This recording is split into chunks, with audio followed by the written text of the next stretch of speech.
Isinilang noong 1928 sa payak na baryo ng Balibago, Santa Rosa, si Antonio Arsala ay hindi binayaan ng karangyaan.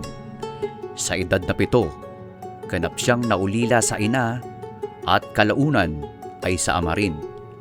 Ngunit sa likod ng tahimik na batang ito, may nagbabagang pangarap na hihigit pa sa hangganan ng Laguna.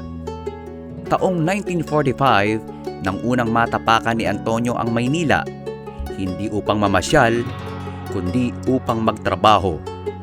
Mula sa pagiging caretaker sa Cementerio Norte o North Cemetery, hanggang sa pagiging courier ng The Manila Times, ang kalsada ang naging kanyang opisina.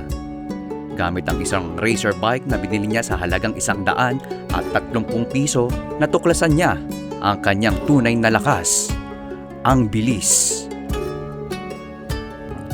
Noong 1955, nihanig niya ang bansa nang pagharian niya ang Manila to Vigan Race. Ngunit hindi doon nagtapos ang alamat. Siya ang tinanghal na unang kampyon ng Tour of Luzon noong 1956. Bagamat dumanas ng malagim na aksidente sa Tagaytay noong 1957, bumangon si Arsala. Pinatunayan niyang hindi has-been ang isang laking kalsada. Sa edad na 32, sa kabila ng kinita niyang mahigit 14,000 piso at ang katanyagan sa buong kapuluan, nanatiling nakatapak sa lupa ang mga paa ni Antonio. Walang anting-anting, tanging determinasyon lang. Para sa marami, siya ay isang courier lamang.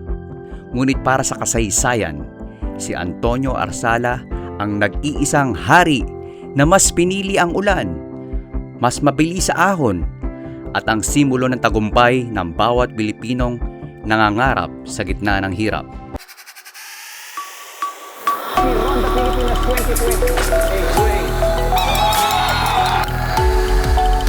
Bunganga, po si Dwayne Badwa.